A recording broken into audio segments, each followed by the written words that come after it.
begin, Renee. everybody. Holy shit. I was just thinking the same thing. Wow. Wow. What was the I mean, let me start. Where do you begin? I'll start more abstractly. In taking on Judy Garland, what did you, of all her qualities, like what you most related to her and what you least related to her, what did you least felt you had to bend the most to understand about her? Oh, that's kind of a weird question, but. Well, I guess there were a few things probably. Yeah. We don't have kids, but leaving my dogs is really hard. So there's Yeah, that's all you need. I don't have kids. I'm not addicted to pills Congratulations. today, but I'm still young. I could get there. There were a few things. I don't know. I know a schedule. So I understood that. Mm-hmm. I understand the fatigue. I understand the responsibilities that come with that kind of schedule and professional obligations. Mm-hmm. I know what that can do to a body and a mind and your emotional sort of disposition, and definitely your personal life if you don't take things into account. But I don't know the life of a live performer. And so in learning what I did, just through this process, just a little bit that I did about the toll that it takes on a body, because there's so much that you can't control, fatigue and the weather and a flight with some cooties or, lady time, all those things that come into play when you are a vocal performer, which I didn't know anything about. Mm-hmm. I cannot imagine how she sustained. Given the circumstances that she was grappling with at that time on a live performance schedule. It's just remarkable when you think about it.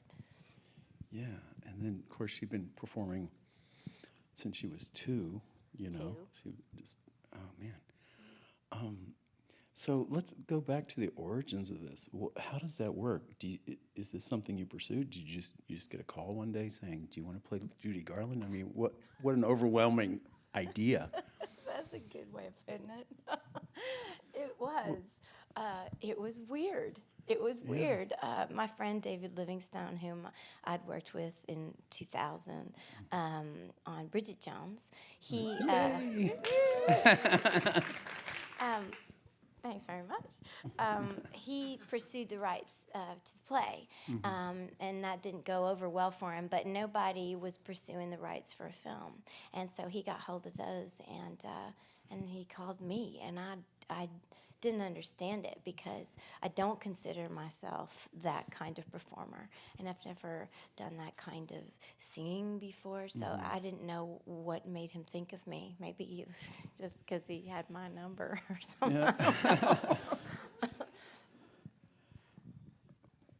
Wow.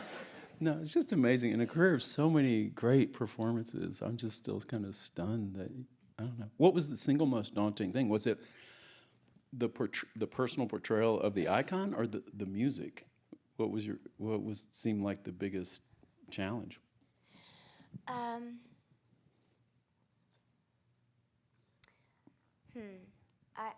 was trying to understand, I didn't really look at it. It didn't feel like making a film in the traditional sense. It didn't feel like looking at a role and then you sort of dissect it in the way that you do, and then you workshop it in the way that you do, and then you go and film it. It didn't feel like that. It felt like a very greedy, selfishly motivated exploration. She fascinates me. I mean, I'm sure everybody here has a connection to the legacy of her work in some way or another and loves her for one reason or another. I mean, just meeting her as a child, as Dorothy, and the places that she takes us into the depths of our imaginations, that alone is indelible for a lifetime. But that she was able to sustain performance over that period of time. I knew nothing about her life in this stage of her life. I knew nothing about what she was grappling with, and so to learn about that, and then to want to know how it came to be was a driving force. And you asked earlier about what I didn't understand and what I did relate to. Well, I understand, like I said, a schedule, and I understand that gulf between the public persona and the truth of a life. And it felt that there was more to this story than had been properly, I suppose, explored in what had been written about her, with that sort of blanket of the idea of tragedy over this chapter in her life. And I wanted to understand it. And the more I came to know, the more, along with everybody on that crew, by the way, because we had like a nickel in a couple weeks. Well, that's an exaggeration. We had, I think, 5 weeks to do it. Yeah, we were running. One of those But, productions. that's why you got to love it, right? I know there's a lot of film people here today, and you got to love it, right? And when you do, it feels effortless. And in this case, it was like this group of people getting together every day to advocate for her, We all wanted to do our best for her because we loved her, and we're just in awe of the importance of what she left behind, Yeah, and I really appreciate, because Judy Garland's life, people kind of wrap it in tragedy, but everyone who knows her historically talks about how funny she was, how much she really was full of life and funny. That's such a, I don't know. That must have been fun. Smart She to was be like, that funny. She would hit the ball back, and she went toe to toe with the best of them, and not at a time when ladies often jumped in, Oh, she sent a stinger back, every time. So sharp. Boy, Louis B. Mayer becomes more and more a villain all the time, doesn't he? It's always stunning because, like you said, we all have a relation with Judy Garland. Everybody, that's the only time I ever cry in a movie is the end of Wizard of Oz. Every single time. So I was tearing up just this version. This movie ends so. I find that so touching. Just I don't know what. I was just thinking, what does it feel like to be on stage as Judy Garland singing the first notes of "Over the Rainbow"? Somewhere over the rainbow. That was a pretty special day. Yeah. I tried not to think about it for that year leading up to it, Right. which seems to have been a really important part of the process, denial. But we'd spent that week filming all of the numbers, and so in between camera moves and setups, if I wasn't running up and down the stairs backstage to change, do things, looks or whatever, I would sit with the actors who were playing the audience, and we would share stories. And a lot of them, some of them had been there at the Talk of the Town nightclub, and some of their parents, went all the time, and they saw Judy, and we were all just sharing stories again about what it was about her that touched us and why we wanted to be there. And I'm not kidding when I tell you, it was one of the most special experiences I've ever had, not just as a professional experience, but what a beautiful thing to share in this celebration of her. And it really felt like that. It felt like this active celebration of the legacy of her work and the person. And after that week of sharing stories and creating this, recreating that moment in time with all of these wonderful actors, it felt like I don't know, it felt like it was sort of the zenith of that experience to sit and share that. And to imagine that song and the hope in that song, that, when she sang it initially as a child, and what it means to hope what will be through the eyes of a child, in the child's imagination, versus at that stage in her life. What that means then, it's almost more powerful, isn't it? That she's still hopeful and singing about hope at that stage in her life. It just moved me deeply, deeply. Yeah.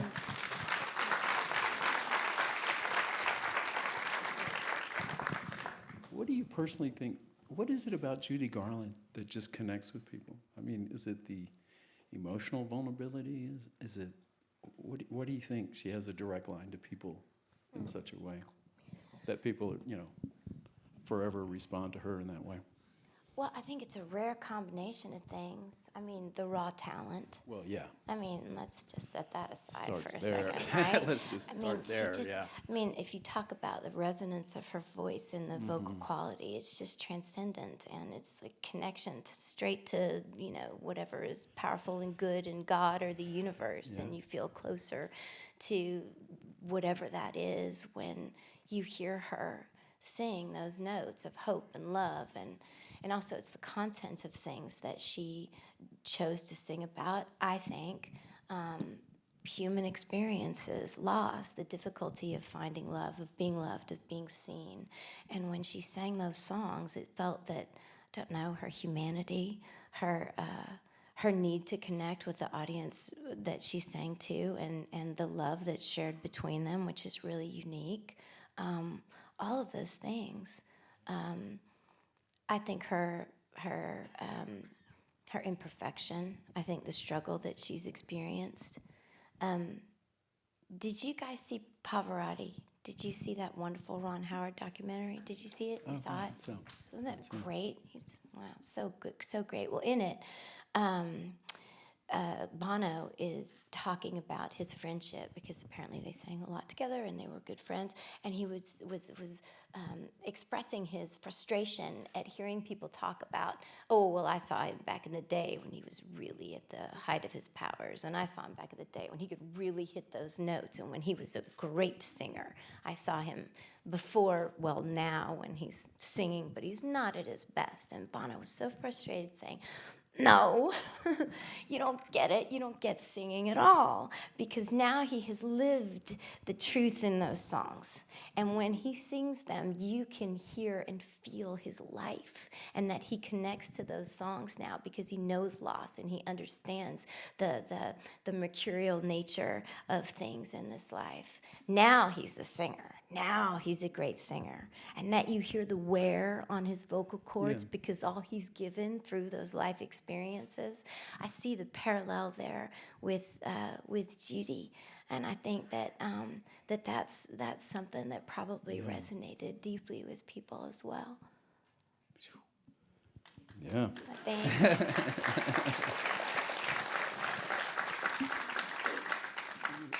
Wow. So, how did you approach the music?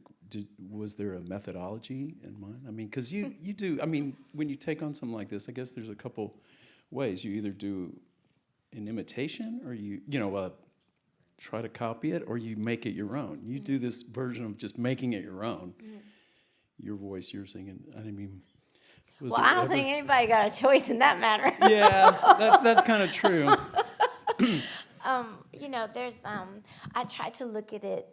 I tried to intellectualize it, because there's the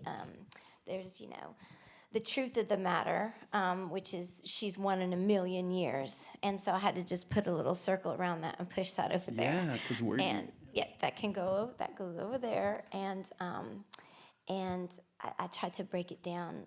I looked at it from a stylistic perspective. I thought, right, this is how she sings, and this is the language in her vocal performances, and I tried to learn that, and then I spent we had about a year, so it was a year building. Because I had never tried to sing those belter songs, and I didn't really have the vocal strength to do that. So I had to spend some time in the gym, as they say, doing crazy, workouts and stuff till we got there. And it was I tried not to think about it. I just trusted the people who know better about these things, that they were not wrong. And we just kept trying, and that was it. We just started trying things, and we just kept trying, and that was it. Wow. So what is your musical background? I mean, were you, I don't know, famously in, Chicago and things like that, but did you, again, so many great performances, so many. Thank you. But, Thank you. Like, were you in the school choir? Did you think of yourself as a singer growing up? I mean, what? I've known you forever, but I don't really, No, I don't know the answer to this. I was thinking about this the other day because my 5th grade teacher, Mr. Matson, who then became my high school librarian, is up for, I don't know, he's a contender to have a school named after him in the Katy Independent School District, which is really cool. That's cool. Right, so I was thinking about that the other day, and somehow it popped into my mind that we had, art and choir, right? You have art and then you have music class. And I remember that it was the first year of Hutzel Elementary School and my 5th grade class. And so we were going to do this big performance, and we were debuting the school song. And so the music teacher, whose name I can't remember, but whose beehive I will never forget, she had us singing something, and she went around the room, and I swear to God, I'm scarred for life from this, and I only just remembered this the other day, and she would lean in and she would listen to everybody. And it was sort of like a game of duck, duck, goose, where she'd sort of pick you to be. So, yeah, she'd lean in and she'd point to the person, and they'd step aside, and then she'd lean in and she'd point to the person, they'd step aside. She was collecting her choir for this big debut performance, and she leaned in and she listened to me, and she went. And then she went to the next person, and she leaned in, and she listened. So I think my heart was a little broken. I didn't know what I didn't do, but I'll tell you what I did do. Do you know what I did do? Rick Linklater, I went home, and I wrote all of the damn lyrics to that song. You did? And then she had to put me in the show. You figured out, oh, wow. I think the school song still stands to this day. So anyhow, what was your question? Oh, no. I was talking about your musical background or your orientation. Right. I think you just Right. told us. Well, yeah, it was bumpy. So no, I never thought of myself as a singer. My brother yelling "shut up" down the hall when I was singing my best Paul McCartney. That didn't help either. But I messed around a little bit with it. I have some friends who are musicians in this town, and so Kyle and Sims, I sing with them. Dave Derrick, he's here, and we'd sing a little bit, but it wasn't anything like that. But it's acting. I mean, I marvel at it because it's like, you're acting like a great singer, which is all you have. It's a movie. That's what you're doing, I don't know. It's just, it's a performance, Talk about your relation. Like, did you talk about a year that you got with the music supervisor, was the director. Talk about your production team. Mm-hmm. I'm just curious how you obviously, you describe it as a very low budget movie, one of those where it's just pure passion project, no money, but you guys all came in. So sometimes when you don't have a lot of resources, what you do have is time to get it right before you start shooting. So talk about that process, both musically and the film itself. Well, it started with the music and the look. So David Livingstone, who is featuring heavily in this conversation tonight, producer David Livingstone, when he called me about this, and I read it, and he invited me to go to London to just see what might be possible, because neither of us was convinced that this was a good idea, but we were going to see. Yeah, so he invited me to come to London. We'll take some pictures, and then we'll just, do a little music. And he sent me some songs in advance and said, why don't you work on these a little bit? And he sent me some recordings of what Judy sounded like vocally in the late 60s. And then he said, so come over. And we got this black wig that was available, and we plopped it on, and we did some makeup, in the Judy style, stage style, and we took some pictures. And then we went to Abbey Road. No pressure. But just to try some things. And I didn't care at that point. I didn't care how bad it was. I was going to go. Yeah. Because they were going to let me in. So that's where it started. And after that, I went back home. And that's when about the year of work started. And I was working with a few vocal coaches in the meantime and just reading and digging into everything that I could find. Yeah. So You got master's thesis in Judy, I'm sure. What did you just see? Every movie, every clip available, every performance, Yeah. every recording. Yeah, button. everything that Isn't that amazing? Well, there's so much though. Yeah, I mean, she was I still read. I read another biography this summer that I didn't know was out there, by a composer who wrote "It's All for You," which is sort of an obscure tune that she sang on. I think it was the Tonight Show when she's wearing the red dress. You can see the clip on YouTube, I'm sure. Who said he was engaged to her when she became engaged to Mickey Deans, which I thought was really interesting. It's a great, fun book. It's called Heartbreaker. Yeah. I remember as a kid, Judy Garland was on TV a lot. I just remember seeing her as a kid, and I'll never forget when and I couldn't, just as a little kid, there's Dorothy, and then that's her as an older, it was kind of a dissonant, because Wizard of Oz, it wasn't a movie. It was the Wizard of Oz. It was just something else. Yeah. And then to see her grown up, I remember, of course, when she died it was unbelievable. But I also remember when everybody else, when Burt Lahr died, when Murray Belcher, it was always like, oh wow, they were real people who lived long, lives, and it was just such a different kind of movie. And I don't know how but it was just weird seeing her she wasn't even that old. No. But she was just transformed. But Judy Garland, if you think about it, in a career of so many comebacks and left behinds, when she's doing Star is Born, she's not that old. And that's a huge comeback for her. She was, 32? She wasn't that old. She'd already been had a career, and her movie career ends up so up and down, Yeah. So, And then do you have I a could go on favorite? singing and Yeah, she's just a singer.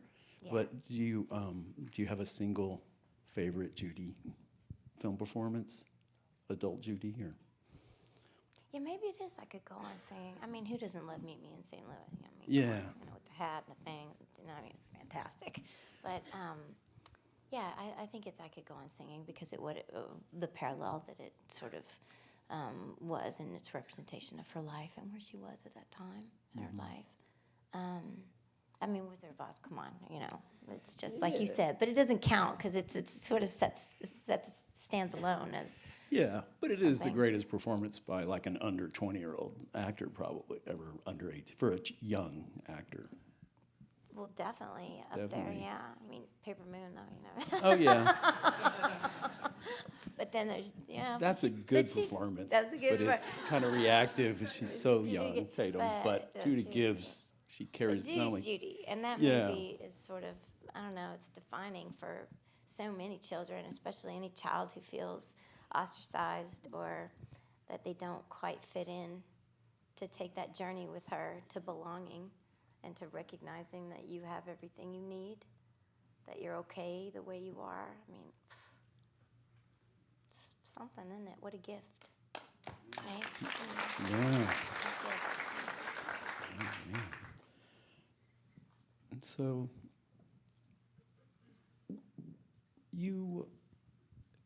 this was your first film in a while. You had this time off, right? So how did that relate? How did that kind of play into this, do you think? Oh boy. Gosh, I'm not sure. Does that prepare you in a strange way for this part? This is feels like a part you probably. It's interesting timing, just with your life. Things are timing and opportunity and stuff. You couldn't play this 10 years ago, and you couldn't play it 10 years from now. You could play it right now. You're kind of in the right, even though. Well, I agree with that.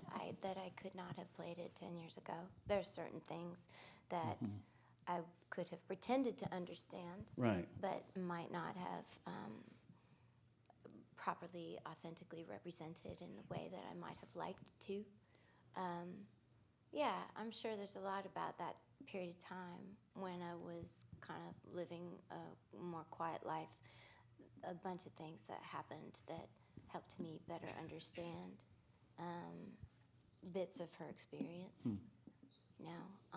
I know what that, I know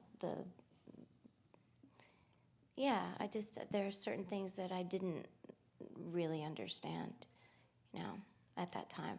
But see, that's the thing is, it's kind of interesting that I could step away and she didn't know to. Yeah, she didn't take care of herself that way. But it's such a different time. Or wasn't able to. Right. That wasn't an option. She didn't Kids had to feel make it, yeah. that she didn't feel that she could, and with children, and given the circumstances of her life where she'd been exploited and robbed, where her management were embezzling her checks, and I mean, it's hard to imagine being exploited in that way, and to have the responsibilities that she did, and no way to keep her promises, both professional and to her children, without doing the thing that is in turn destroying her and robbing her of her freedom and her ability to be a caring and responsible and present mother, and of her joy. This was her, not just her identity, but this was her joy. I mean, that I can't imagine. Was Lorna and Liza, were they behind this? Did you have any connection with them? Just curious. Mm-hmm. Did you feel an obligation to the kids, her kids? Mm-hmm. Yes. Watching this all year, what do they think of the movie? I don't know. Oh, I okay. know that representatives from the estate have seen the film, and they were kind about it. Oh, they should be. Thank you. I didn't speak to them before we did the filming. I reached out to, or wanted to reach out to Liza through my friend Neil Marin, who produced Chicago. He also produced any of the live videos, films of her live performances, Liza's live performances that you've seen, and he also produced Lorna's autobiography, Me and My Shadows, which was played by Judy Davis quite some years ago. Right. So I think you guys remember it was a fantastic film, and Judy Davis was fantastic, right? And I'm happy for my friend Neil. But since he's close to both ladies, I went through him to try to reach out, and I was not successful. And when I got to, so I was going to try Lorna, and when I got to London to begin filming, I had her email, and I was procrastinating because I wanted to say the right thing, and I was caught up in pre-production, and there's always an excuse not to sit down and do it. And then I read in the paper the first week that I was there that she had fallen ill, and I don't think it's a secret. It was in the paper that she had a brain tumor and that she had collapsed at a jazz club in London. And at that point, it became inappropriate, and I would never, at that point, solicit or reach out, even to just say as a stranger anything at all. Obviously, the priorities were quite different, and I respect that.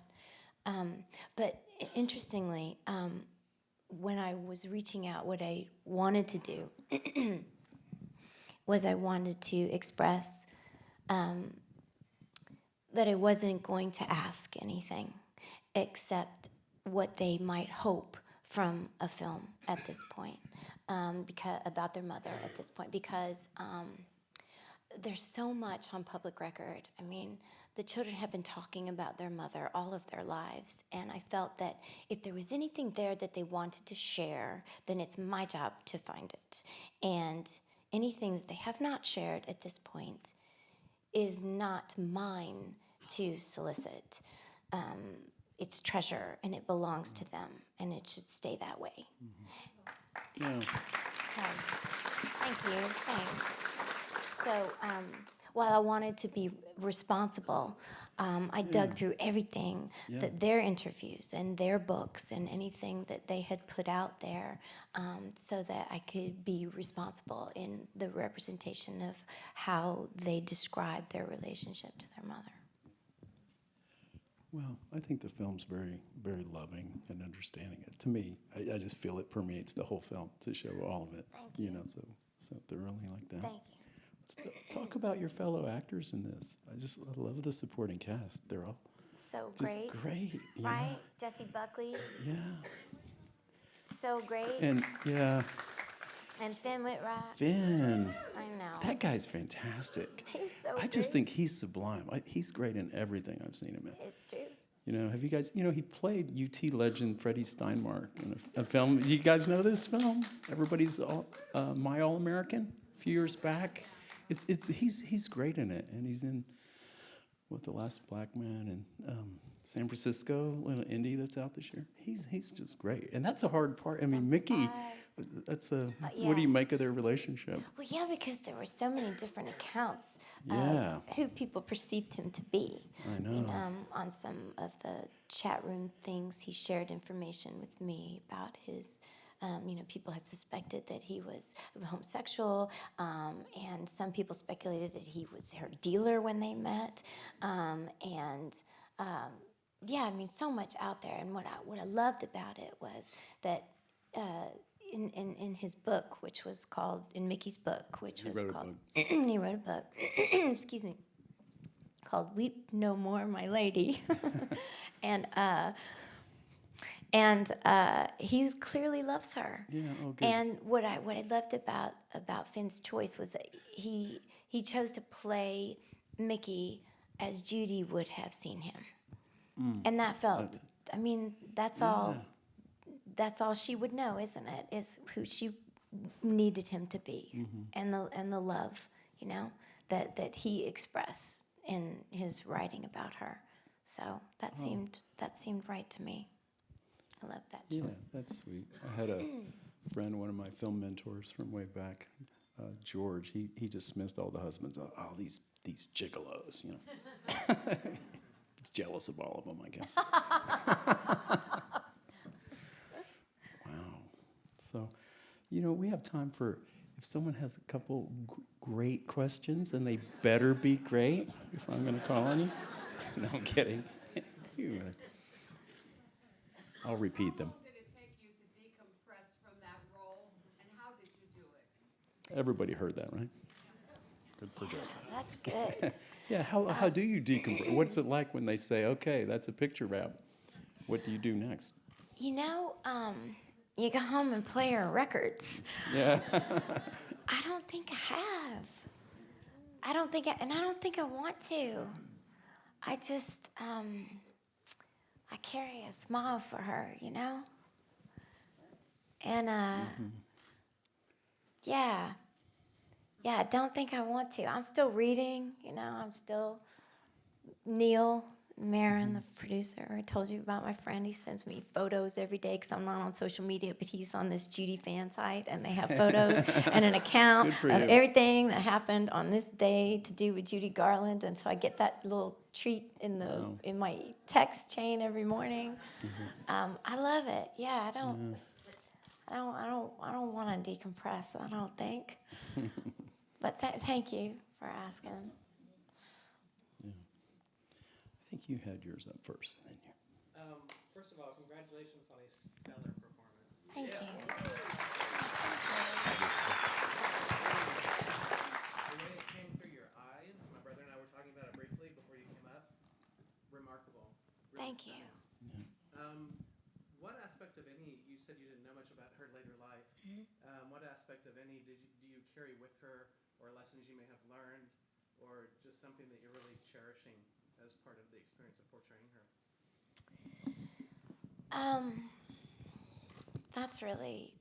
That's neat. That's a cool question. I think the connectivity that she brings, there's so little that, as I guess a society, we celebrate together anymore, and we can agree on her, So the conversations that we have, and when we all sit in a room like this, and it's just this shared adoration and a recognition of her importance. And I love that. Because how is it that somebody in their 20s would not know who Judy Garland is? Well, we don't share heroes anymore because we have bespoke entertainment on our thingy. We don't have a united experience of going to the theater to watch the movie that's out this month, that's out across the nation, where it sets the tone of what you hope for in your own life, or how you dress, what the fashion is, what the conversation is going to be for the next 6 months. We don't have that anymore.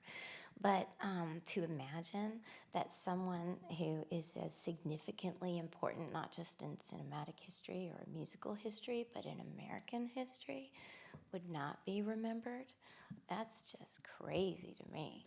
Yeah. So No. that's the coolest thing about being part of that, Yeah. for I sure. don't think Thank you. Judy, yeah, she renews that fan base. It just keeps coming. I asked one of my 15-year-olds, I said, okay, what does Judy Garland mean to you? And she thought about it. She goes, well, Dorothy and drag queens. Drag queens will never. Two very good things. Yeah, those are the two things in her mind. I'm like, yeah, she's not going anywhere, man. She's too fun to play. So you have a question. So Renee, first, congratulations on the National Board of Review. Thank you. Yeah. I jumped and squealed when I saw that, considering it was today. Well, Thank get you. ready, Renee. I think you're gonna have, well, but you know. Yeah. And related to that, this is my second time seeing the film, and between the two viewings, I noticed that the scene with the gay couple didn't actually happen. And considering this is the 50th anniversary of Stonewall, I'm curious to know how you felt about that scene in particular. Judy Garland is known as being as somewhat of a gay icon related to the drag queen comment. So I'd like to know how you felt about filming that scene. You know, everyone talks about Alan Turing and, you know, how it was pretty much illegal to be gay in the UK. Yeah. So I'd love to know how that scene was, filming that scene was for you. Well, like you said, not an actual historically accurate account of her experience in London, but she did go out with fans that she would meet. But it was really important to Rupert that in some way we had a representation of what it is that she meant to the LGBTQ plus community. And without being expositional and saying something or making a reference to it, it felt important to show it in some way. Wonderful actors, aren't they? They're wonderful actors. And I loved that scene. Yeah, I do too. Thank you. I loved that scene, and I loved that it showed both sides of that she was important to them and vice versa. Her vulnerability, her need to be seen. And she was one of the first people who publicly advocated. She said when someone would bring up that there were homosexuals in her audience, she wasn't having it that anybody was picking on her audiences. And again, it goes back to what we talked about earlier, where it felt that she was singing to you the content of her songs, and back to the Wizard of Oz, where if we're talking about going on that journey with her, with a girl who doesn't feel that she belongs and is dreaming of a place where her dreams will come true, to only then find that you are enough to manifest things in your own life. All of those things that might make a person who at that time could not live authentically, not just because they would be shunned and that they would be ostracized, but it was illegal or worse in a lot of cases. Can you imagine what that must mean to somebody who's living with those circumstances at that time, to have someone of her stature and of her international acclaim speak out and say, I see you and I love you. Can you imagine what that must mean? It must have meant everything. Yeah. Yeah, thank you. And even in her passing, she kind of posthumously gets some credit for the Stonewall Uprising, right? Yeah, There was a lot of there's been a little conjecture, a little conversation maybe that folks had gotten together to mourn, that they were her together funeral. mourning, and just when you're in that place of vulnerability and sadness, you're a lot less likely to take a kick in the guts, huh? Right. Yeah. But I always thought that was the spirit of Judy, kind of bringing us into. I'll go with that. Bringing us into a new era. I'll go Finally. with that. Question, you are so methodical in your research and I'm just blown away by your preparation.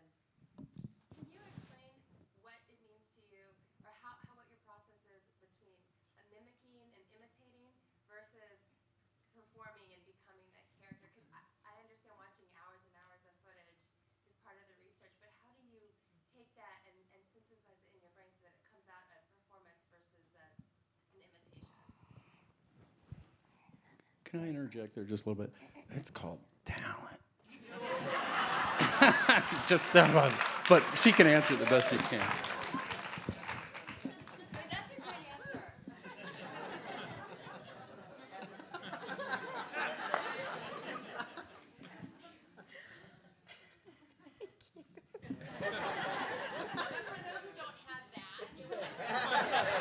That's a great answer. Then you're there to appreciate it. Yeah.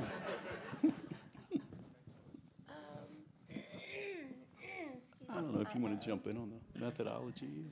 We sort of talked about that. That's one of my favorite parts of it, besides the collaboration and the ridiculousness of making the very improbable happen in a day on a set. That's my favorite part of it, because to want to be involved in something, it has to drive you in some way, you know. So, that's the selfish part, the greedy part, where you're collecting voraciously so that you don't miss something that might really matter on the day in a particular point of telling the story.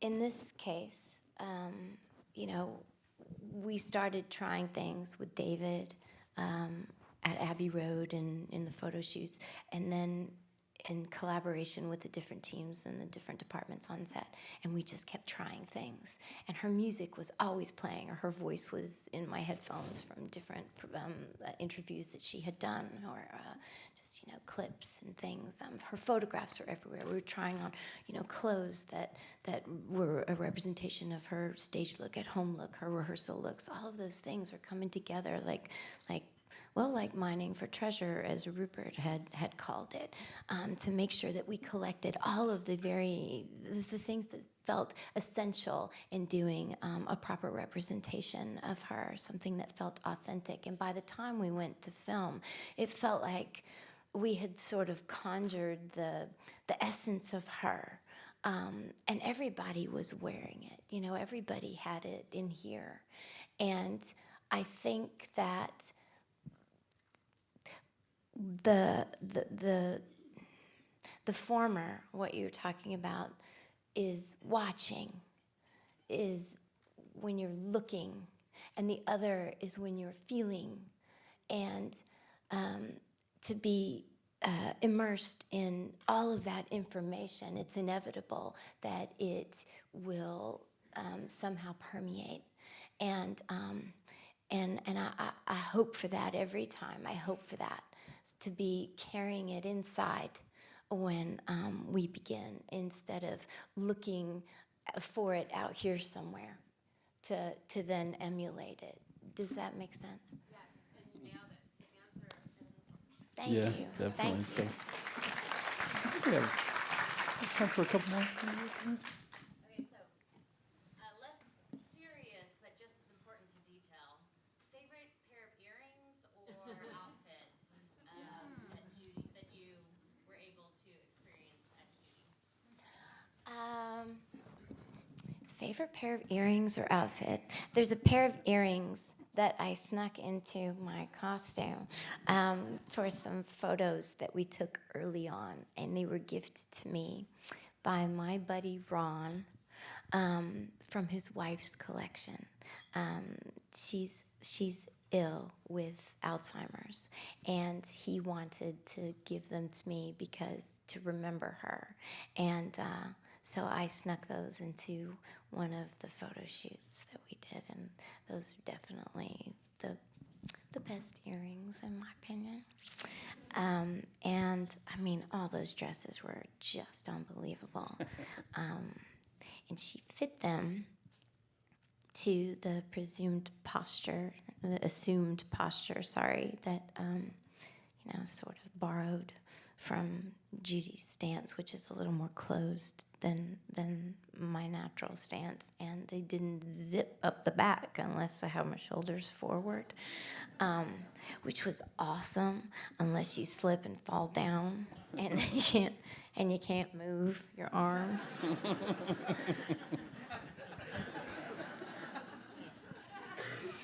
The pink dress with the little pasties everywhere. Judy, the costumer who was responsible for all of those Harry Potter looks that everybody loves, she did this. Again, as a labor of love. And she found these vintage fabrics. Some of them she brought in from India to make these costumes as authentically as she could. And those sequins would melt if you sneezed because they were so old. But boy, I did love them. I loved those dresses. That gold suit was pretty great too, wasn't it? Oh, thank you. You see? What's the most interesting thing you learned about her that didn't make it into the movie? So she asked, what's the most interesting or some detail of her that you learned that there just wasn't room in this movie to get it in there? Boy, that's That's a good probably a question. lot. That's a hard one. You know, 'cause I mean, there were bits and things from her TV show that there's no time. The outtakes. I gotta tell you, that Heartbreaker book was pretty fantastic. I learned a lot about her sense of humor.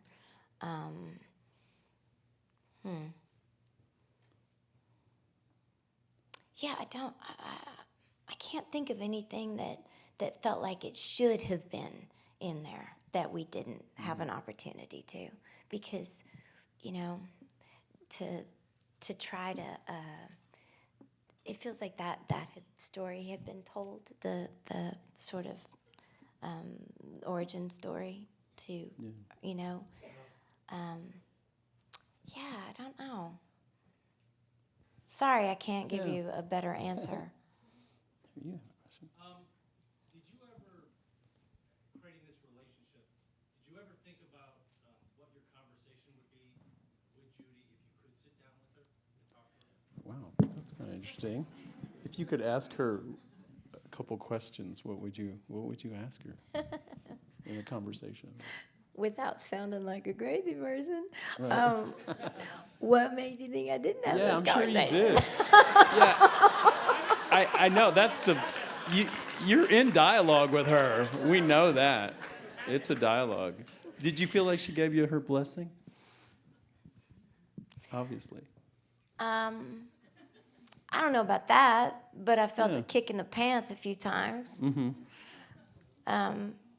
And I'm sure what was probably my magical imagination. Yeah, well, that's what. Yeah, of course. I got That's a bunch of just shut up and Right. do it. Right. And Yeah. a bunch of kicks in the pants for sure. Literal kicks in the pants. To just grab that microphone, just go sing. Yeah. There were some conversations. Of course.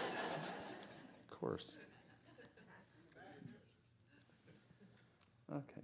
We got. Such an immaculate vocal performance. Do you ever see yourself in the future possibly performing any of this live as a tribute to Judy? Ha!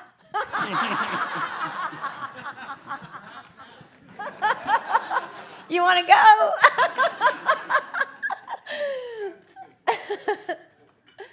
That's a sweet question. I don't think I'm ready for Carnegie Hall just yet. It nearly kills me to get through one of those belters.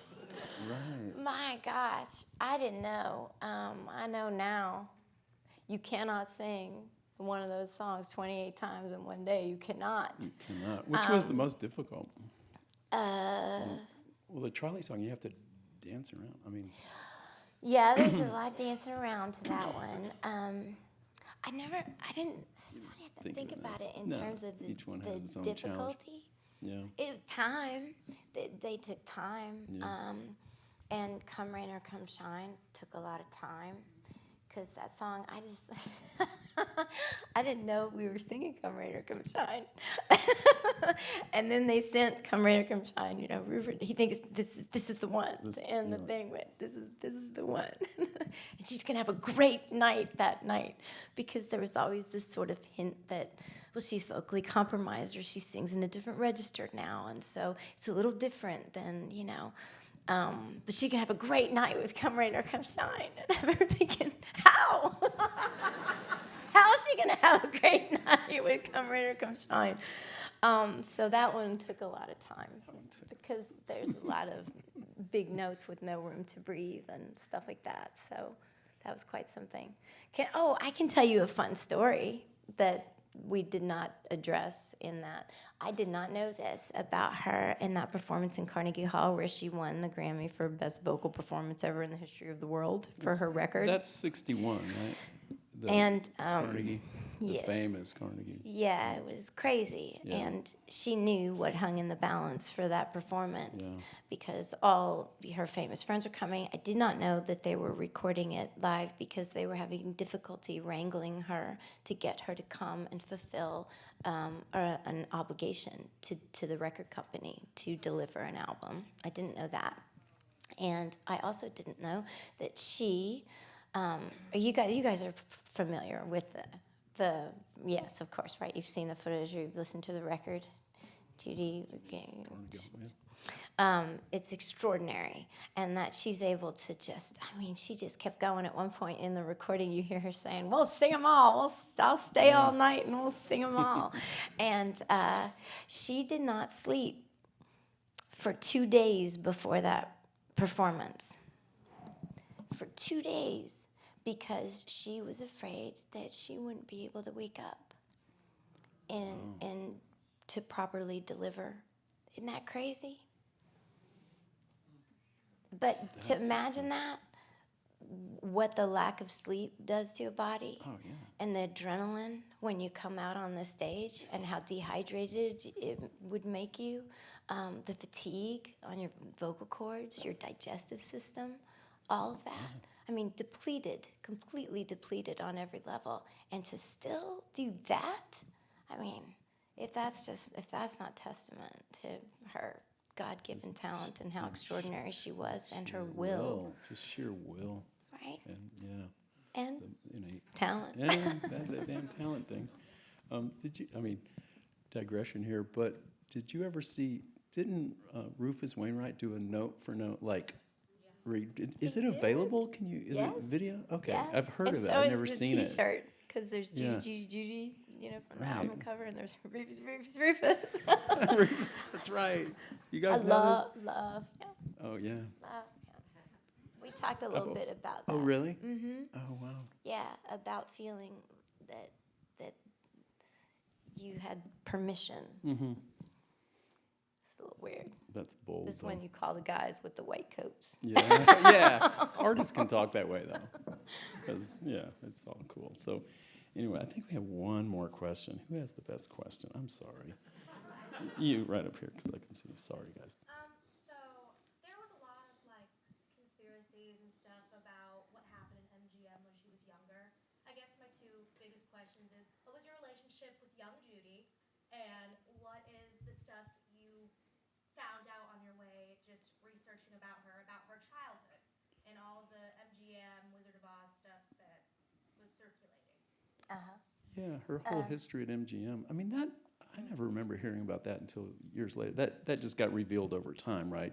Was that common knowledge in the 60s, for instance? Did everyone, during her lifetime, did everyone know that? Or was that more posthumous? It's like, oh, man, she had the worst childhood. I don't remember. From what I understand, she spoke of it quite a bit. Even on the talk show rounds, she'd make Yeah. jokes about it. But it was kind of jokes. It was Yeah, it was jokes. I mean, there's often facts, there's yeah, a lot of pain in the base of humor. Yeah. When you say your relationship to young Judy, do you mean Darcy the actress, or do you mean? Oh, well, actually, we were filming simultaneously in different things, so I didn't see her a lot. She's wonderful, lovely young actress, and I think she did a great job. Yeah. There was a moment when, in the trolley song, Rupert, the director, had wanted there to be sort of a representation of Judy where she was and where she is in this moment in the film, and so he had us dancing side by side, and it got a bit confusing, so it didn't make the cut. But we did a little dancing together, and so we had some fun shared conversations. What I didn't ask her though was what she thought about Judy's experience as a young actress, as you know, versus her own experiences now. And I wished I had. Well, I'll see her again. I'll ask her. But I mean, it was such an insular experience to be in the studio system at that time. And obviously there was naivete, or just, ignorance really, about some of the consequences of the decisions that were being made for the young people who entered into that system at the time. I don't think it was as nefarious as we know what these pills are going to do to you, but take them anyway. Although it couldn't get more exploitative than, here, take these pills because we need you not to sleep today, you know. What did I learn? I learned that they bound her. They bound her breasts because she was starting to develop when she got the part of Judy. They wanted her to stay slim to sort of inhibit her puberty experience because they couldn't have a voluptuous Dorothy. They had finally figured out a way to market her because there weren't really films about girls her age. There were Tiny Tots, and then there were the ingenues. But what do you do with the in-betweens? And they had just figured out she's going to be the all-American girl with Mickey Rooney in that series of wonderful series of films, and they didn't want that to be changing. So they sort of tried to temper anything that might make her appear in a sexual way. I learned that the pills didn't start at MGM, but probably sooner. That she was taking pills, in what I read anyway, of course, which we have to sort of be judicious in how we, I guess, I don't know, what we believe, versus what's been substantiated. But they said that her mom actually was giving the sisters medication to keep them, going through all the rounds when they would go around town as the Gum sisters, and then so she was being double dosed is something that I understood from both her mother and at the studio, which it's pretty something else, isn't it? But to your question, when there's no light on something, it's a lot easier to sneak around and do things that are, illegal, abusive. When the conversation begins, then, I guess things start to shift a little bit, you hope.